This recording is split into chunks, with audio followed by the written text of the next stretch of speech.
Hello and welcome back to the 3D Mechanical Design channel.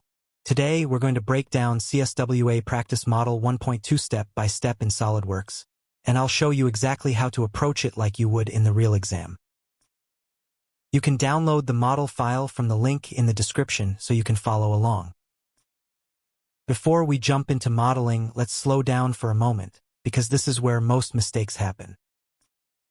Start by carefully reviewing the drawing. This is a must for every CSWA problem. First, check the units and make sure your SOLIDWORKS document matches them. You can quickly change units from the bottom right corner of the screen, and getting this right now will save you from costly errors later. Next, identify the main feature. In this model, we'll begin with an extruded boss. Now take a look at the origin. It's marked by the red point in the drawing. This is your anchor. Choosing the correct starting point makes your model cleaner, fully defined, and much easier to manage. Finally, take note of the part volume. This value will be used later to verify that your model has been created correctly. I will also add some dimensions to the view on the right to make it more clear.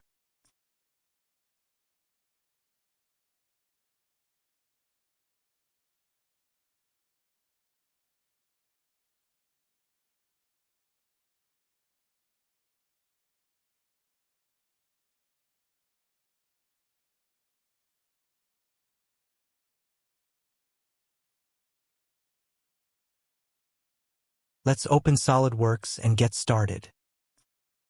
First, we'll create the bottom body, highlighted in green in the upper right corner of the drawing. Go to New Part.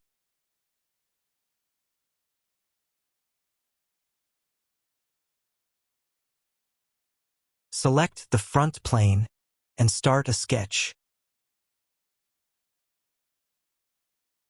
Begin by drawing a horizontal line, 78 millimeters long, starting from the origin.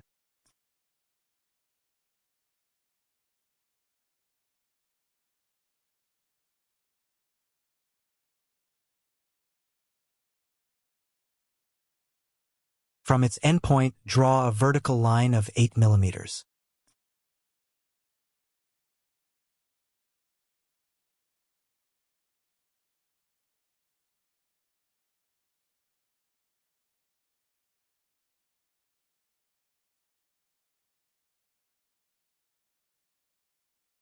Then continue building the profile by adding the remaining lines.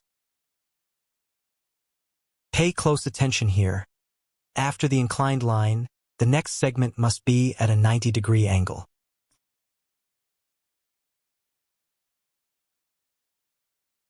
For the cutout, make sure those lines are parallel to the inclined line.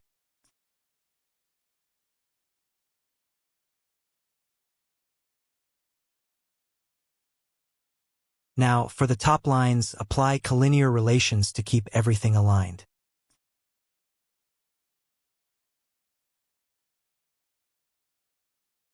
From the right endpoint of the horizontal line, draw a vertical line, and use the merge relation to connect the final segments properly. Next, let's define the sketch with dimensions.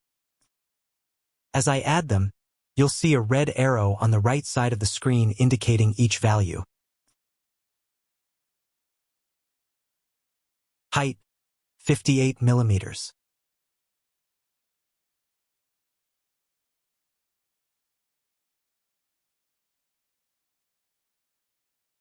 Angle, 65 degrees. Distance to groove, 15 millimeters.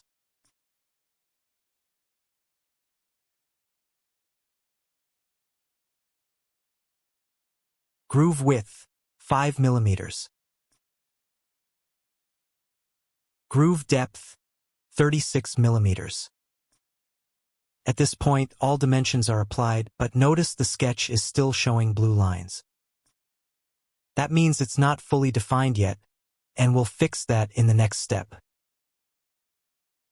Now let's fully define the sketch. To do that, we need to account for the top portion of the part shown in red in the drawing. Instead of creating a separate sketch right away, I'll use a reference lines to help position it correctly. Go ahead and sketch the top section and add the necessary dimensions. Make sure the top vertical line is properly connected to the angled edge. This is important for keeping the geometry fully constrained.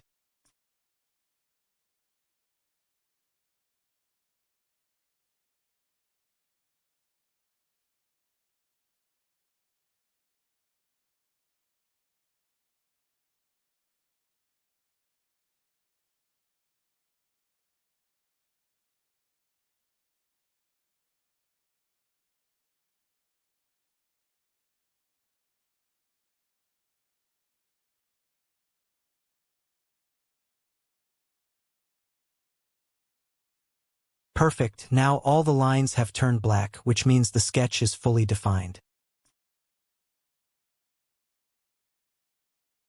Next, let's create the first solid.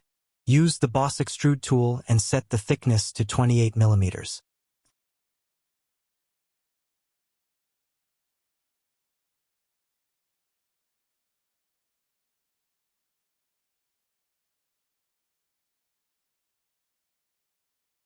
Great, the green body is now complete. Let's move on to the top, red portion. Start a new sketch on the front plane. Then, bring back the previous sketch. Just click on it and enable the Show Eye icon so it becomes visible. We'll use that sketch as a reference to speed things up. Simply draw lines connecting the key points to form the top profile. Once that's done, use Boss Extrude again and set the thickness to 18 millimeters. And don't forget to enable Merge Results so both bodies become a single solid.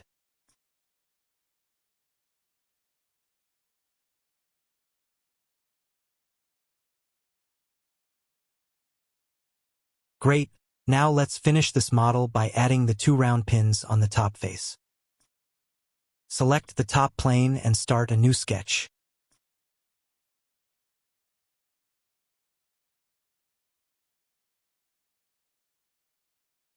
Draw a horizontal center line, then create two vertical segments of equal length.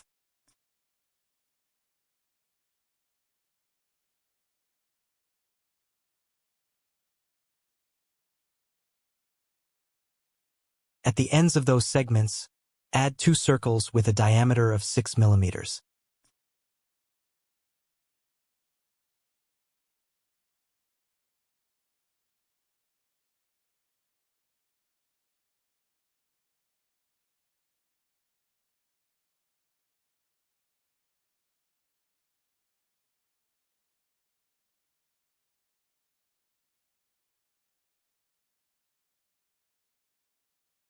Now let's position them.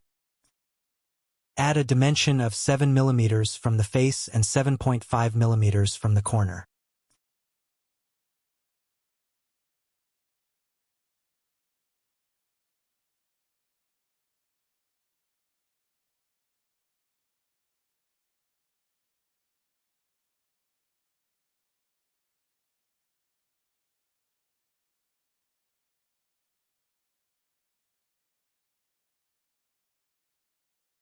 Once everything is defined, the sketch should turn fully black.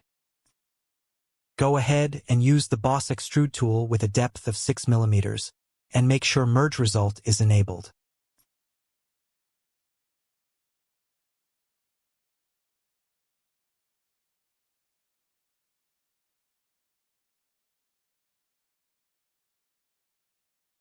Perfect, the part is now complete.